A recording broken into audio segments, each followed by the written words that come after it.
बिस्मिल्लाहिर्रहमानिर्रहीम, अस्सलाम वालेकुम। मैं हूं आपका होस्ट चौधरी फाजिर, आपको स्पोर्ट्स जोन में वेलकम कहता हूं। नाज़रीन, पीएसएल के हवाले से बात करें तो पाकिस्तान का सबसे बड़ा ब्रांड, सबसे बड़ी कमोडिटी है और कल पीएसएल का ड्राफ्ट होगा लाहौर हुजूरी बाग में। पहले ये तकरीब का इनेकाद होना था ग्वादर में, बट बताया यही गया कि लॉजिस्टिक पॉइंट ऑफ व्यू से कि चीज़ें उस तरह करना शिफ्ट पॉसिबल नहीं था समहाउ, तो इसको लाहौर में अब किया जा रहा है।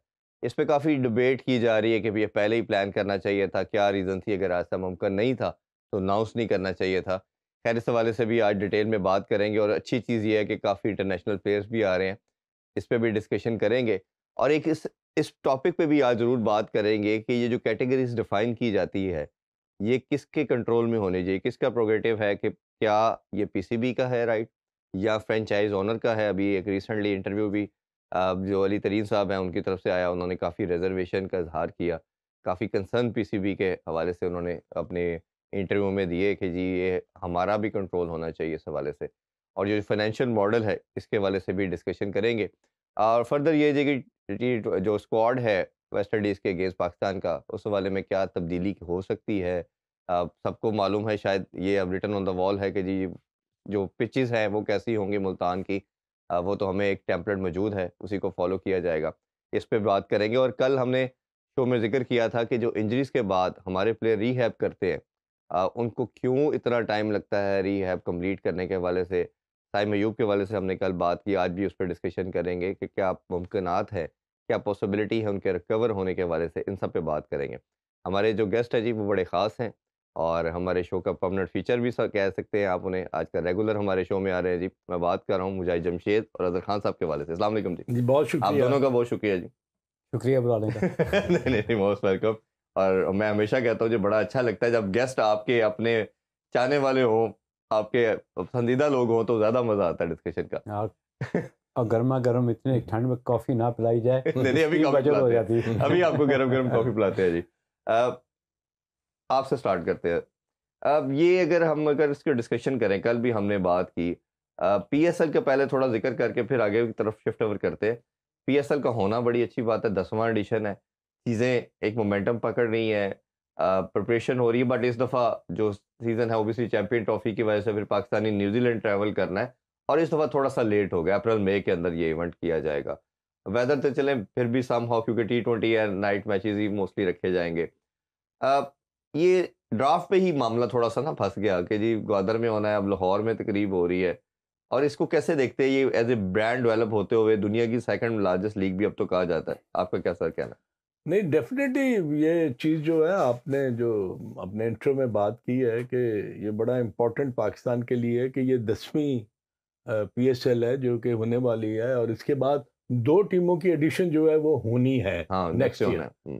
अब एक और चीज़ अगर आपने देखा हो कि ये पहली दफ़ा इंडियन प्रीमियर लीग के साथ ये टकराव हो रहा है जी। पीएसएल का, हुँ, क्योंकि प्रोबेबली उन्हीं डेट्स में उधर भी हो रहा होगा। जी। आईपीएल भी हो रही है और इधर पीएसएल होगा। तो ये देखना कि मीडिया का रुझान और क्रिकेटर्स का रुझान, इंटरनेशनल प्लेयर्स की जो आपने बात की उनका रुझान, उनकी जो डेडिकेशन है, इंक्लिनेशन है, जो वो किस लीग को वो तो ज़्यादा ख़ैर इतना पैसा फेंकते हैं कि जिन्होंने उधर जाना वो इधर आते ही रिसेंटली नहीं है। देखें, साउथ अफ्रीका में भी स्टार्ट हो गई, बांग्लादेश में हो रही है और बिग बैश हो रही दुबई में भी हो रही है। है। दुबई में 4 लीग्स, हुँ, क्योंकि विंडो जब खाली होगी आईसीसी की तो तभी आप करवा सकते हो ना, हुँ। अदरवाइज आपको अंपायर्स भी वही चाहिए, मैच रेफरी भी वही चाहिए, क्योंकि आपने तो एक इंटरनेशनल इवेंट की तरह ही फ्लेवर लेते देना हैं आपने। ना। अच्छा, उसमें एक चीज़ अगर आपसे मैं जानना चाहूँ कि पहले प्लेयर आते रहे और उसमें बड़ा कंसर्न था कि जी बड़े नाम नहीं आते।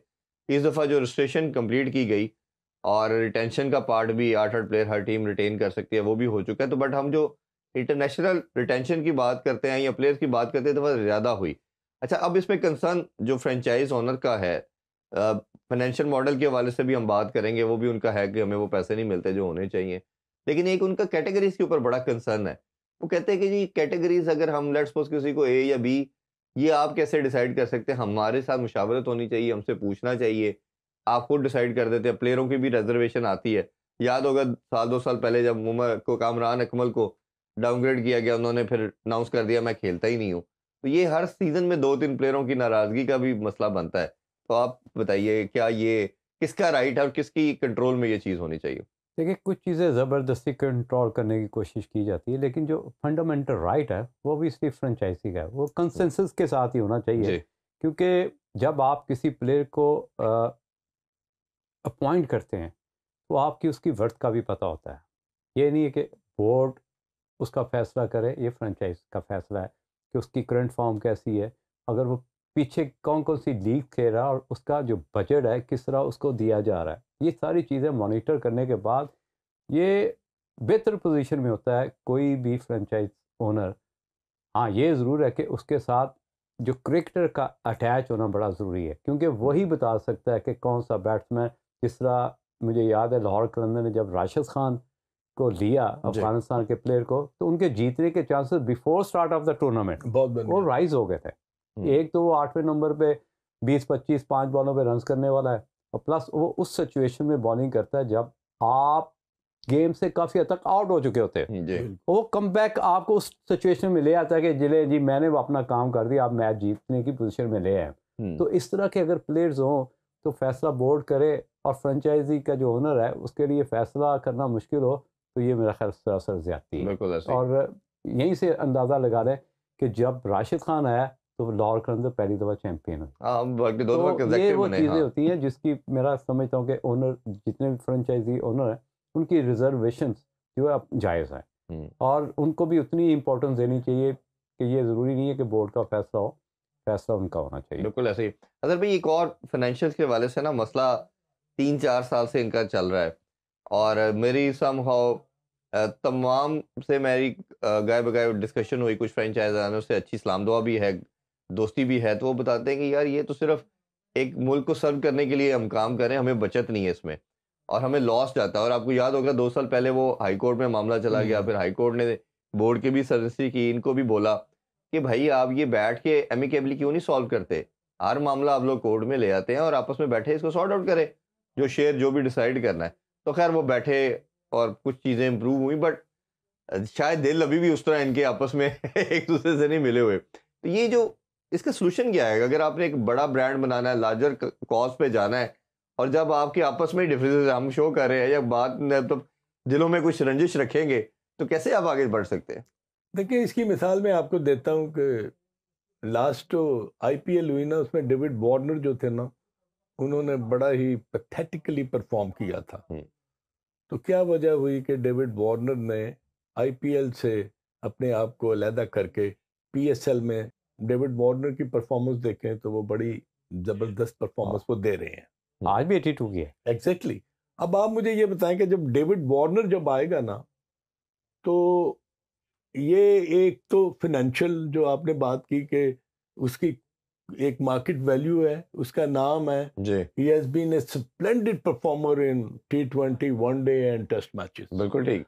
अब जब वो आईपीएल से अपने आप को अलहदा करके जब वो पीएसएल में आएगा ना, तो एटलीस्ट वो अपनी कोई वैल्यू जो है वो फ्रेंचाइज जो भी उसको लेगी उसका लेवल जो होगा वो डिफरेंट होगा। बिल्कुल ठीक है। अब बहुत सारी टीमें ये चाहेंगी कि डेविड वार्नर जो है ना उनकी किटी में आ जाए। जब आप डेविड वार्नर को लेंगे ना, तो जो बात आप कर रहे हैं कि अभी मुजाहिद ने भी वही बात की कि ये फ्रेंचाइज एंड पीसीबी ने क्या वो उसकी वैल्यू जो है इन टर्म्स ऑफ फिनांसिस वो डिसाइड कर ली है, और क्या वो ड्राफ्टिंग में डिसाइड होगी? आई डोंट नो, मुझे नहीं इसके बारे में पता कि वो कितने पैसे पर वो आएगा और वो कितने पैसे पर अपनी सर्विसेज जो है ना वो फ्रेंचाइज को देगा।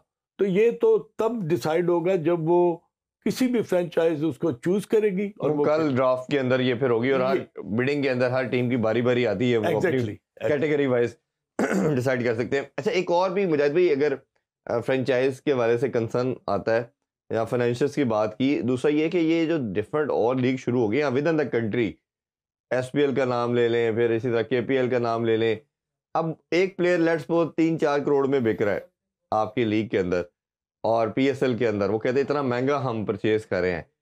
इसी तरह जब वो छोटी लीग के अंदर जाता है, वो 60-70 हज़ार से लाख या 2 लाख में भी बिक जाता है कुछ प्लेयर, कुछ 1-2 मैचेस के लिए।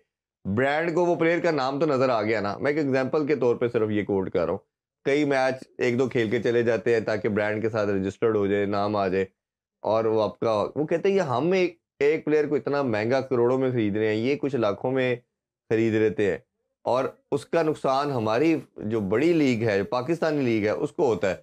बोर्ड का स्टांस इसकी कॉन्ट्री है, वो कहता है जी उसका वो हमारे एम्बेड्स में नहीं है, उसका हमारा लेना देना नहीं है, वो लोकल एक काम है। तो दोनों डिफरेंट डायरेक्शन में बात करते हैं। तो आपके ख्याल में ये कोई इफेक्ट करता है पीएसएल को, या कोई इफेक्ट नहीं करता, बस ठीक है बहुत ठीक बात कर? अगर किसी को इफेक्ट करता है, मेरा ख्याल प्लेयर को हिमसेल्फ, क्योंकि देखें छोटा सा एक पीरियड होता है जो आप कहते हैं कि जवानी मस्तानी या क्रिकेट का कैरियर जो है 5 साल 7 साल 8 साल, इससे ज़्यादा तो स्ट्रेच करने वाली बात होती है। जितनी रैपिड क्रिकेट हो गई है, या mean non stop action cricket बन चुकी हुई है, तो आप 7-8 साल से ज़्यादा क्रिकेट को जितना भी लेके जाएंगे ड्रैग करेंगे। तो ड्रैगिंग में आप फिर क्या है कि आपको खुद डिसाइड करना है कि मुझे मेरी वर्थ क्या है। मैं अगर ऑलराउंडर हूँ, जिस तरह राशिद खान की अभी अगर बात हुई है, तो फिर मुझे महंगा ही बिकना है। अगर ऑन एंड ऑफ में प्लेयर हूँ तो फिर तो आप 30,000 में भी बिक जाए तो वो आपकी अपनी मर्जी है। लेकिन ये है कि जब आप बड़े ब्रांड की क्रिकेट खेलते हैं तो छोटे ब्रांड में घुसने की ज़रूरत नहीं है। वक्ती तौर पे तो आप फील करते हैं कि मेरे पास टाइम है, मैं मसरूफ़ नहीं हूँ और मेरे पास और क्रिकेट भी नहीं है। क्रिकेट खेलने के, क्लब क्रिकेट खेल के भी आप अपने आप को प्रैक्टिस में लेके आ सकते हो, प्रिपरेशन कर सकते हो बड़े इवेंट की। तो ये प्लेयर पे डिपेंड करता है कि उसने अपने आप को सेल किस तरह करना है। अपनी क्या रखनी है। आप कुछ ऐड करना चाहिए? मैं बिल्कुल ऐड करूंगा। आपने भी डिफरेंट लीग्स की बात की जो कि विद इन पाकिस्तान होने वाली हैं या हो रही हैं जी। तो what about first class cricket? हमने तो उसको बैकलॉग में फेंक दिया है। बिल्कुल सही बात है। आप मुझे बताएं, कादम ट्रॉफी का फाइनल हुआ, कितने लोगों ने देखा है? कहां पर हुआ है? किन पिचेस पर हुआ है? प्लेइंग ही नहीं पता होगी, 11 ही किसी को पता नहीं। आपको ये नहीं पता कि आपके जो प्लेयर्स हैं, अब शहनशाह अफरीदी को आप अलाउ कर रहे हैं कि you should go and play in Bangladesh premier league, और आप एक तरफ उसको रेस्ट दे रहे हैं। What is this mockery? सही। No, you can't justify it. To face है ना। हाँ, अगर आपने अपने प्लेयर को रेस्ट दिया है on the basis of this, उसकी वजह से हम अपना टेस्ट मैच कल ना हमने इसमें थोड़ा सा इस क्वेश्चन को एनहांस कर दे तो फिर आप जरूर आंसर कीजिएगा। कल मैंने और मुजाहिद भाई ने बात की थी, जो डोमेस्टिक का नया स्ट्रक्चर आया उसमें हमने देखा कि ये आ गया, आपने फिर पीएसएल के अलावा 2 लीग भी अलाउ करनी है, लड़के को एनओसी देना, उसने वो भी जाके खेलनी है। अब मोहसिन नकवी साहब से जब मैंने क्वेश्चन किया था उनकी प्रेस कॉन्फ्रेंस में, तो मैंने पहला क्वेश्चन ही उनसे ये किया था कि आप अपने लड़कों को डोमेस्टिक खेलने के लिए किस तरह अलाउ करेंगे। वो तो उन्होंने कहना हमने भाई लीग खेलना है, इंटरनेशनल प्लेयर तो आपके खेलते ही नहीं है। बाबर को इंग्लैंड के खिलाफ ले ऑफ किया था आपने, वो प्रैक्टिस करता रहा, वो डोमेस्टिक में खेलने नहीं गया, नसीम शाह चला गया। कहने का मकसद ये कि आप इनके एक तो कंपेल किस तरह करेंगे, और दूसरा डोमेस्टिक का जो हमने कल स्ट्रक्चर बड़ी डिटेल में डिस्कस किया। मुझे एक चीज़ मैं अक्सर सोचता हूँ, और अब मैं बड़े अरसे से सोच रहा हूँ, आप दोनों बहुत बेहतर बता सकते हैं। जितने भी हमारे लेजेंड बने हैं ना, आप ये देखें उनकी बुरा टाइम आता था या ड्रॉप कह लें या रेस्ट कराया था, डोमेस्टिक में नहीं सर खेलते थे, वो ए में जाते थे, फौरन ए जाते थे। अगर आप मुस्बाउल्लाह की बात कर लें, अगर हम उनका स्टैट्स देखते हैं, उनके बेतहाशा ए मैचेस हैं पाकिस्तान ए की तरफ से। अच्छा, ए ख़त्म करके आपने अब शाहीन का नाम दे दिया। आप कल जब पीसीबी अनाउंस कर रहा है, इंटरनेशनल तो आईसीसी ने पहले ही कर दिया पूरे साल का स्केड्यूल कि पाकिस्तान ने 4 टेस्ट खेलने हैं, 25 ओडीआई खेलने हैं, 29 टी20 खेलने हैं। आपने डोमेस्टिक का भी कर दिया। Where is Pakistan A, where is Pakistan Shaheen? वो बच्चे जो सेकंड ईयर के हैं, जो 15 में नहीं आ रहे, किसी भी रीजन से रीहैब के बाद आ रहे हैं, कुछ है, वो तो ना नीचे खेल रहे हैं ना उधर आ रहे हैं, वो तो घरों में है। उसके बारे से भी बताइए। नहीं, मैं जिस इरा में मैंने क्रिकेट खेली है ना, फर्स्ट क्लास, मैंने बहुत डेडिकेशन, बड़ी ही एप्लीकेशन और डाउन टू अर्थ होके ना कमिटेड फर्स्ट क्लास क्रिकेट खेली है। मैं मुजाहिद आपको एक किस्सा सुनाता हूँ अब्दुल कादिर मरहूम का, अल्लाह मियां उनको जन्नत नसीब करे। आमीन। अच्छा, मेरे भी कप्तान रह चुके हैं। एब्सोल्युटली। मैं आपको बताऊं कि उन्होंने वेस्ट इंडीज के अगेंस्ट फैसलाबाद में टेस्ट मैच जीता, खत्म किया। मुझे याद है बड़े जी, इमरान कैप्टन था। He came back from Faisalabad by road, 2-2.5 घंटे, वो 8:30-9 बजे अपने घर यहाँ पर पहुंचे लाहौर में। तो हबीब बैंक वर्सेस यूबीएल मैच था, कहाँ पर? हैदराबाद नियाज स्टेडियम। अच्छा, लॉन्ग वे। तो जो यूबीएल के कैप्टन थे वो मुदस्सिर नजर थे, तो मुदस्सिर वाज वेरी हैप्पी। ਉਹ ਕਿੱਥੇ ਬਾਉ ਕਾਦਰ पता चल जाएगा ਉਹਦੇ बगैर ਤੁਹਾਡੀ टीम जो है यू नो मुंडी बात जैसी वो बात करते हैं। तो वापस वो आए हैं कादिर, उन्होंने शावर लिया है, खाना खाया है। नाइट कोच उस जमाने में चलती थी जो कि लाहौर से कराची ना वो 1.5-2 घंटे में आपको पहुंचा देती थी। 10 बजे की नाइट कोच पर वो बैठे हैं, रात को 12 बजे वहां पहुंचे हैं। सीधा एयरपोर्ट से उन्होंने टैक्सी ली है और वो हैदराबाद पहुंचे हैं 2:30-3 बजे। उन्होंने मैनेजर को उठाया है, उठाकर कहा कादिर ने कि भाई मैं आ गया हूं, अब मेरा नाम तुम दे देना। I am here to play that first class match against UBL. क्या बात। अब इरफान ये कमिटमेंट, ये डेडिकेशन और ये फर्स्ट क्लास क्रिकेट को एक इम्पोर्टेंस देनी, उसकी एंटिटी को ना एक्सेप्ट करना, डिपार्टमेंट को एक्सेप्ट करना, आपको कहीं नजर आएगा दुनिया में? बिल्कुल ऐसे ही। I can give you in black and white कि उनकी जगह कोई भी खिलाड़ी होता अब्दुल कादिर की जगह और वो इस तरह कभी भी ट्रैवल ना करता और आके वो अगले दिन 5 दिन का टेस्ट मैच खेल कर आया है, अगले दिन उसने आके 4 दिन का मैच जो है नियाज स्टेडियम हैदराबाद में खेला। क्या बात। दिस इज ये अब आप ड्राफ्टिंग कर लें, आप वो हॉश एंड पॉश किस्म की आप एनवायरनमेंट दे दें, आप ड्राफ्टिंग में आप जहां मर्जी आप गवादर के बजाय आप किले पे आ जाएं, वहां पर आप अपना शो कर लें, मगर क्या आपको इस किस्म के खिलाड़ी नजर आएंगे? अभी आपने बाबर आजम की बात की, वो बांग्लादेश, वो वहां पर जिम्बाब्वे तो नहीं गए थे, he was here, he could have played in that Qadir trophy. बिल्कुल खेल सकता था, 1 मैच 2 मैच खेलता। बाकी प्लेयरों पे देखें, एक तो अपने प्लेयर के लिए बहुत जरूरी है, और जब आपके डगआउट में या आपका ऐसा प्लेयर प्लेइंग 11 में बाबर आजम, रिजवान, शाहीन खेल रहा होगा, तो बच्चों के लिए कितनी बड़ी चीज है जब हम पीएसएल में बात करते हैं। एब्सोल्युटली। अब ये ब्रेक की तरफ बढ़ते हैं जी। ब्रेक से वापस आके ये जो डोमेस्टिक की वैल्यू है इस पे भी थोड़ी बात करेंगे, स्क्वाड के वाले से भी बात करेंगे। हमारे साथ रहिए। Welcome back in sports on. हम जैसे ब्रेक से पहले डिस्कशन कर रहे थे कि आपने डोमेस्टिक को वैल्यू करना, ये एक बेसिक प्रिंसिपल है जो दुनिया के अंदर फॉलो किया जाता है। मुझे याद पड़ता है कि माइक हसी जब आया था टीम में और दुनिया में उसने 7-8 साल 10 साल का जो टेन्योर था राज किया, वो 13,000 रन डोमेस्टिक में करके आया और मतलब 25+ सेंचुरीज करके आया। तो जब इतना स्ट्रॉन्ग आपका बेसिक होगा, और अभी हमारे कल्चर में देखें, मिसबा की बात करें, फवाद आलम भी एक एग्जांपल है, कितना उसने रेजिलियंस शो की, परफॉर्म करता रहा, और जब वो आया इंटरनेशनल सर्किट पे तो फिर वो 2-4 साल उसने फिर अपने कैरियर के अंदर, मुझे लगता था शायद एक सीरीज के बाद आपने बाहर कर दिया। आज के दिन की मिसाल है। आज देखें, अभी रिसेंटली स्टीवन स्मिथ ने सुनील गावस्कर का रिकॉर्ड ब्रेक किया है। आज उसने सबसे टॉप क्लास की जो लीग है बिग बैश में सेंचुरी की है, 64 बॉलों में 122 रन, हाईएस्ट एवर। 32 मैचों में 3 सेंचुरियां कर चुका है बिग मैच में, और जो रिकॉर्ड है वो मैकडर्मट का है, उसने 100 मैचों में 3 सेंचुरियां की हैं। हंगरी नहीं खत्म होती यार, और अभी वो प्लेइंग 11 का पार्ट नहीं होता। फिर ये नहीं है कि सिर्फ उसने बैटिंग की है, बल्कि उसने अभी 4-5 गज की जो डाइव भी मारनी है और बार बार गेंद के पीछे भागना भी है। देखो जो डोमेस्टिक की वैल्यू है ना, जिस तरह अजहर भाई ने बताई कि यार उस कितना ग्रेसफुल डिस्कशन थी है कि आप किसी को भी मोटिवेट कर सकते हो कि यार इस तरह के प्लेयर्स जब माइंडसेट बनाएंगे अपना, तो उनको सक्सेस से कोई नहीं रोक सकता। ये गारंटी है। तो आपको तो हमेशा गारंटी चाहिए। अगर आप बाजार से कोई चीज़ लेते तो सबसे पहले इसकी गारंटी कितनी यार, मैं अजहर भाई की जो मिसाल है ये गारंटी है। तो इस तरह का अगर फार्मूला लेके आप क्रिकेट को लेके चलेंगे, डोमेस्टिक को इम्पोर्टेंस देंगे, तो ये गारंटी है कि आपका नाम बड़ा होगा ही होगा। बिल्कुल ऐसे। अच्छा, एक भारत के हवाले से भी मैं ज़रूर थोड़ी आज डिस्कशन करना चाहूँगा। कुछ सालों से बड़ी शानदार क्रिकेट खेली, और मुझे लगता है कि शायद जो धोनी का पीरियड था वो उनकी हिस्ट्री का 77 ईयर का सबसे बेस्ट पीरियड था, 10 साल जिसमें जो सक्सेस हासिल की। उसके बाद भी ठीक खेलते रहे, बट कोई टाइटल उस तरह जीत नहीं पाए, स्वाई एक टाइटल जो T20 वर्ल्ड कप उन्होंने जीता। अब लेकिन 3-4 मंथ से हमारे से भी बुरा उनका डिक्लाइन शुरू हो गया। टेस्ट अपने घर में वाइट वॉश हुए, न्यूजीलैंड से पहली दफ़ा, और ऑस्ट्रेलिया से भी जिस तरह 3-1 हो गया, और उनका मीडिया बहुत बैश कर रहा है।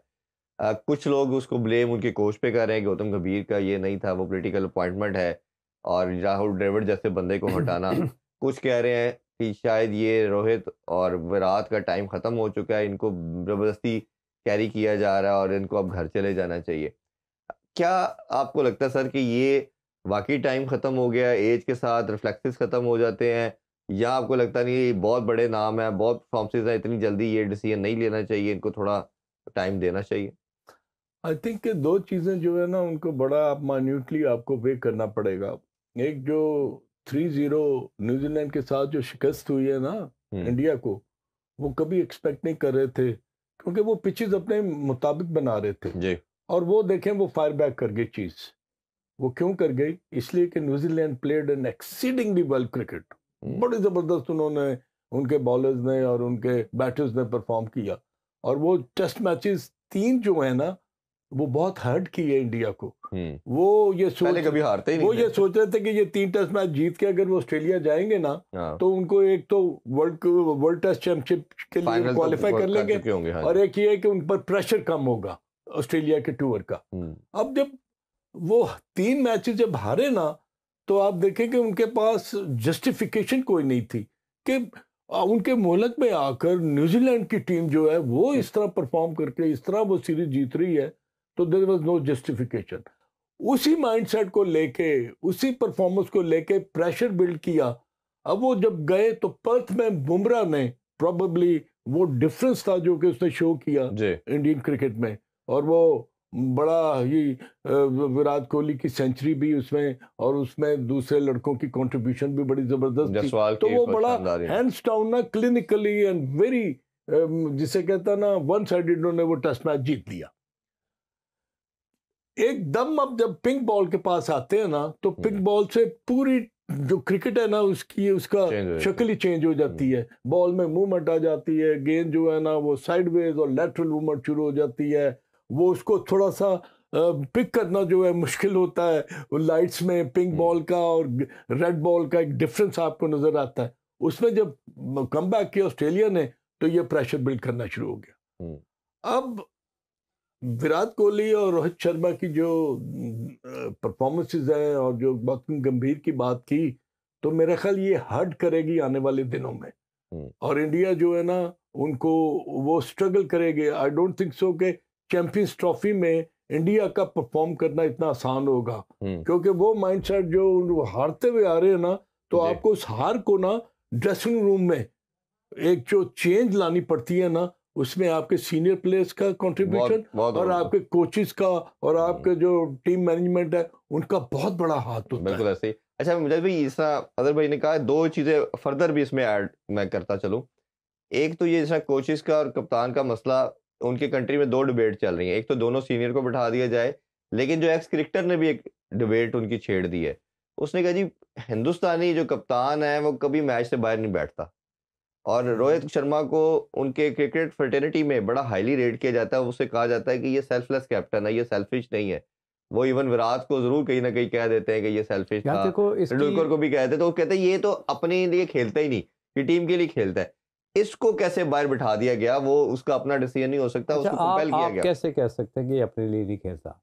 देखने के बाद जो आई विटनेस है उसके हम भी विटनेस है। नहीं वो जब 90 पे खेला वर्ल्ड कप के अंदर और वो अपनी शॉट खेलता जा रहा है, मैं उधर ही आ रहा हूँ। हाँ देखिए मैं विटनेस हूँ इस चीज का कि उसने जितने भी मैच खेले वर्ल्ड कप के, उसने 40-50 किया, देखिए किया 20-22 फॉल पे। इसमें तो क्लैरिटी है कि सेल्फिश नहीं है। बिल्कुल ऐसे ही होता ये है कि अगर गौतम गंभीर को ये प्रॉब्लम है, तो गौतम ने अब देख लिया है सूर्या कुमार यादव को, जसवाल को।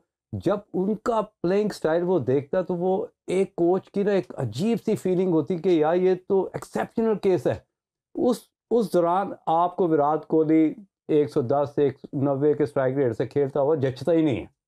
ये जो फ़र्क है ना, ये बेसिकली तंग कर रहा है आपके कोच को कि यार ये फ़र्क कैसे ख़त्म किया जाए। ब्रांड तो है, नाम तो है, अपोजिशन बॉलिंग पे प्रेशर भी है, लेकिन उस प्रेशर को उस तरह ये कैरी ऑन नहीं कर रहे।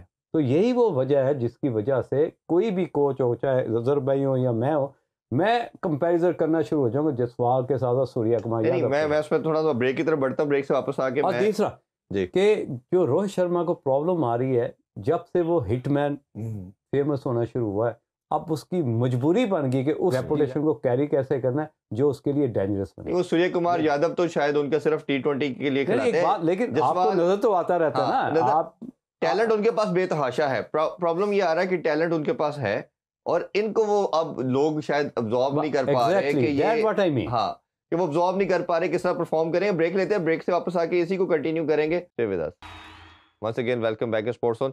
अच्छा, हम इंडियन क्रिकेट के बारे से जो डिस्कशन कर रहे थे उसको थोड़ा सा और अगर एलेबोरेट करें, अब विराट कोहली की एक प्रॉब्लम कि वो एक ही शॉट पे आउट हुआ और दुनिया में अगर हम बाबर भी जैसे बुरी फॉर्म चल रही थी, आउट हो रहा था, दुनिया के सब प्लेयर पे बुरा टाइम आता है। हमने तेंदुलकर पे आया, फीस पे आया, लेकिन जब वो डिफरेंट शॉट्स पे आउट होते हैं तो वो कहते हैं कि यार ये फॉर्म बुरी चल रही है। अब एक ही शॉट पे अगर आउट होता है तो सबसे बड़ा डिबेट जो गावस्कर ने भी कहा, उसने कहा इसका मतलब है कि आप ना अब फंस गए हैं, आपको निकलना बड़ा मुश्किल है अब, क्योंकि ओबियसली जब आपके लेजेंड आपके ऊपर बात करना शुरू कर दें तो इसका मतलब ये है कि आपका ना फिर टाइम खत्म है। वो कह रहे हैं कि अगर आप एक ही तरह आउट होने का मकसद ये है कि आपका कुछ ना कुछ क्रिकेट में प्रॉब्लम आ गया, अब आपका आगे मूव करना मुश्किल हो गया। तो एक तो उसका भी जानेंगे आपसे, और दूसरा ये कि जो कप्तान की डिबेट है मैं उसको थोड़ा बढ़ाना चाह रहा हूँ।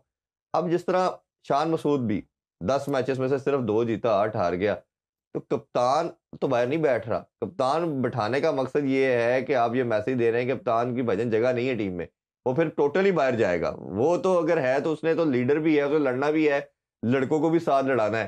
तो कप्तान ही बाहर बैठा दिया तो इसका मतलब आपने कहा भजन हमारे पास तो अब कोई हथियार नहीं है, हमने सरेंडर कर दिया। आपका क्या टेक है सर इस पर?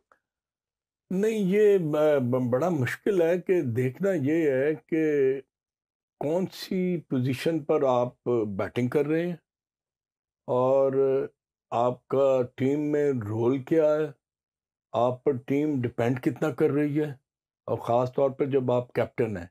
अगर आप शान मसूद और रोहित शर्मा की परफॉर्मेंस को रोहित शर्मा की परफॉर्मेंस सिर्फ ऑस्ट्रेलियन टूर पे गंदी नहीं है, उसकी न्यूजीलैंड के अगेंस्ट भी बहुत, वैसे भी शुरू से वो बाहर कंट्रीज के अंदर टेस्ट में स्ट्रगल करता है। अब अगर आप उसका कंपैरिजन करें ना तो शान मसूद पर कम प्रेशर था जरूर एज ए कैप्टन कि वो टेस्ट मैचेस इतने जीता नहीं, 2 टेस्ट मैच जीत कर गया था ना, सीरीज जीतकर वो साउथ अफ्रीका गया था ना।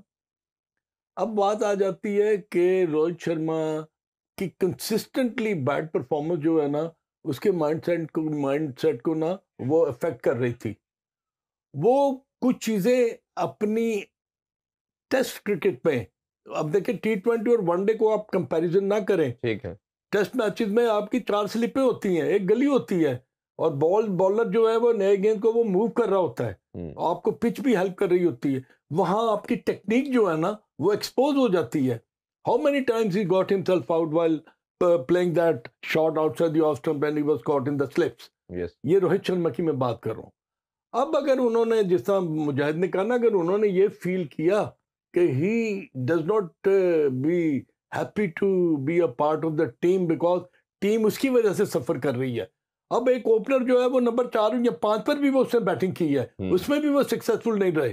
तो इसका मतलब कि तमाम उन्होंने अपने जो चीजें थी वो इम्प्लीमेंट करने की कोशिश की मगर कामयाब नहीं हो रहे। How to come out from that groove. अब शान मसूद ने जो 100 किया है, 147 जो उन्होंने किया है अगेंस्ट साउथ अफ्रीका, उससे उनको सेम्बलेंस ऑफ स्ट्रेंथ मिल गई उनकी क्रिकेट को। लेकिन अजहर भाई मेरा आपसे एक सवाल है, प्रेशर और अंडर प्रेशर फर्क है ना? पहली इनिंग जो थी जब 600 रन किए साउथ अफ्रीका ने, आपसे सवाल है मेरा, प्रेशर तो स्टार्ट हो गया, अब जब दूसरी बारी आपने स्टार्ट की तो आप पे प्रेशर ही नहीं था। तो ये फर्क जो है वो किसने देखना है या किसने हाईलाइट करना है? आपने करना है ना। बिल्कुल। क्या ख्याल है? अच्छा, फिर उसमें मैं इसमें एक और ऐड करता चलूं, आपके जो बात आपने कही, दूसरी तरफ अगर आपको याद होगा जब अजहर अली का कैरियर डिक्लाइन पे आ रहा था तो बिल्कुल शान मसूद से मैं कल रिलेट कर रहा था उसको कि 4 मैचेस में से 1 में वो बड़ा शो करता था, 3 में नहीं करता था, तो आप कैरी करते रहे। फिर बोर्ड ने कहीं उनसे बात की, बट मैं उनको मार्जिन जरूर देता हूँ अजहर अली को, उनकी नी की इंजरी की वजह से वो खेल रहे थे और उस नी की इंजरी की वजह से उनसे रन नहीं हो रहे थे और उन्होंने इस चीज़ को एडमिट भी किया और रिटायरमेंट ले ली। ये चले ग्रेटनेस थी उनकी कि वो उसको रियलाइज करते हुए। तो अब शान मसूद अगर 4 इनिंग्स में 1 में रन करना है और कंसिस्टेंट नहीं है, मैं सिर्फ उनके ही नहीं बात कर रहा यार, 22-23 की एवरेज से आप खेल रहे हैं, वैसे ओवरऑल 28 की एवरेज है, तो ये आपका लीडर जब ऊपर से नहीं करेगा तो पूरी टीम जो टिकर डाउन इफेक्ट आता है वो गिरता है फिर। आप यकीन करें अजहर भाई से अगर आप ये पूछें कि यार जब हबीब बैंक या वो पाकिस्तान को रिप्रेजेंट किया और सुबह सवेरे जब कप्तान परफॉर्म नहीं करता तो 3-4 प्लेयर जब आके उसके साथ नाश्ता करते हैं ना वो उठ के चला जाता है, हैंडल ही नहीं कर पाता। मैं हैरान हूँ कि शान मसूद पे परफॉर्मेंस किए बगैर उन प्लेयर्स को जो परफॉर्म कर रहे हैं या कप्तान को परफॉर्म करता देखना चाहते हैं उनको कैसे मैनेज कर रहा है, इट्स वेरी डिफिकल्ट। और एक दूसरी चीज भी अगर उसमें हम करें, ये तो चले बैटिंग का तो प्रेशर उनके ऊपर आया, शायद इसी वजह से उन्होंने सब्जेक्ट टू कैप्टनसी टैक्टिकल भी ठीक नहीं है। अच्छा वो भी लिखा है, रीडर ही नहीं है। अच्छा वो अगर असल मसला जो गेम अवेयरनेस का भी कहीं ना कहीं हमें आता है कि आपके 9-8 आउट हो गए हैं, आप फास्ट बॉलर को बाउंसर का नहीं कह रहे, पीछे 2 फील्डर नहीं ले रहे, टाइम को नहीं इंट्रोड्यूस कर रहे, नहीं वो किससे कर रहा था ये सब कुछ टेक्निक से यूज कर रहा था। जो बात की है ना मुजाहिद ने, अब what is the role of the coach and the role of the senior players? Coach का रोल क्या है? कोच का रोल ये है ना कि शान मसूद अगर वो कंसिस्टेंटली रन्स नहीं कर रहा फर्स्ट इनिंग में और सेकंड इनिंग अगर वो कह रहा है और लेस प्रेशर की जो बात हो रही है जी, एज ए क्रिकेटर इनिंग्स तो 2 होनी है। ये मैं नहीं समझता कि अब पहली इनिंग में अगर किसी ने रन्स किए हैं तो वो दूसरी इनिंग में अगर नहीं करेगा तो उसका ये मतलब है कि वो he is not up to the mark. इसलिए कि दोनों इनिंग्स इंपॉर्टेंट है। हाँ नहीं वो लेकिन पॉइंट इनका देखे ना लॉजिकल भी है कि प्रेशर एक में है मैं उसी पर आने लगा हूं। वो प्रेशर जो है ना वो जब बिल्कुल खत्म हो गया कि जी फॉलो ऑन हो गए, फॉलो ऑन में ये हुआ कि 421 रन पड़े हैं जी, फिर आपकी इनिंग्स जो है ना वो स्टार्ट होगी सेकंड अपोजिशन की, तो उसमें मेरे पर इतना प्रेशर नहीं है। But still you have to occupy the crease, you have to play innings which could be remembered कि आपने 100 किया है। अगर आपने 100 किया है तो वो जो प्रेशर बिल्ड किया ना, अगेन यही मैं यही से स्टार्ट करता हूँ। अगेन इसी से रिलेटेड सवाल है क्योंकि अच्छा होता है कि मीन्स के जो सिचुएशनें बनती हैं उस पर डिस्कस करके यार कि कहाँ पे क्या होना चाहिए। वही बॉलिंग आती है फॉलो ऑन के बाद, आप क्या समझते हो वो थकी नहीं हुई? हाँ हाँ ये मैं अब आपको इसकी मिसाल देने लगा हूँ। अगर साउथ अफ्रीका की जगह ऑस्ट्रेलिया होती ना वो कभी फॉलो ऑन ना करती, वो नहीं रेस्ट देती। वो कहते हमने बैटिंग करनी है, give our fast bowlers the maximum rest, maximum solace of mind. 1.5 दिन चाहिए, 1 दिन उड़ा देंगे। इसके अलावा 2 रीजन है, हमें 120 ओवर चाहिए। उनका माइंड सेट ये है, एक तो फॉलो नहीं करते, एक तो उनको करते, दूसरा वो मारते हैं आपको, फिर वो मार के और गिराते हैं। 421 नहीं होना था, वो 700 स्कोर होना था। वो उन्होंने उसी दिन उनको कहना था आज। ये ऐसा डिबेट है जिसको मेरा ख्याल है हमें आपस में हमेशा हाईलाइट करना चाहिए।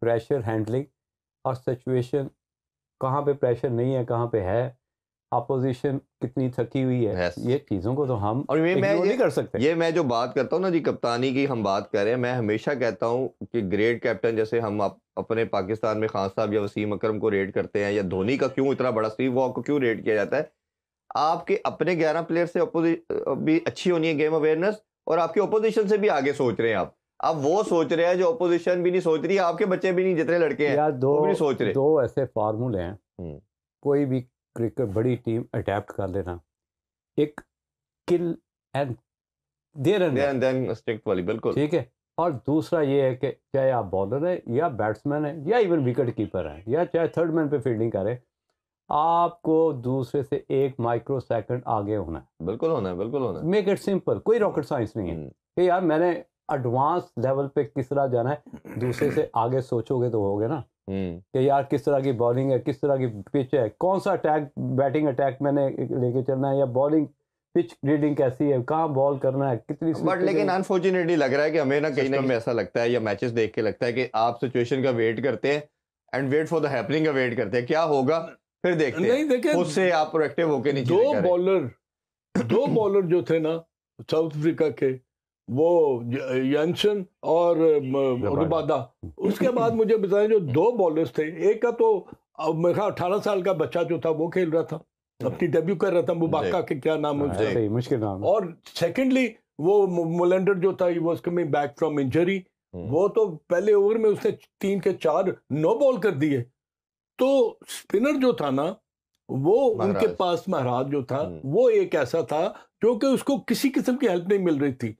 तो कंडीशंस की जो बात की ना कि सेकंड इनिंग में वो पहली इनिंग में 194 पाकिस्तान टीम आउट हो रही है, दूसरी इनिंग में पाकिस्तान ने किस तरह से पौने 500 रन कर लिए।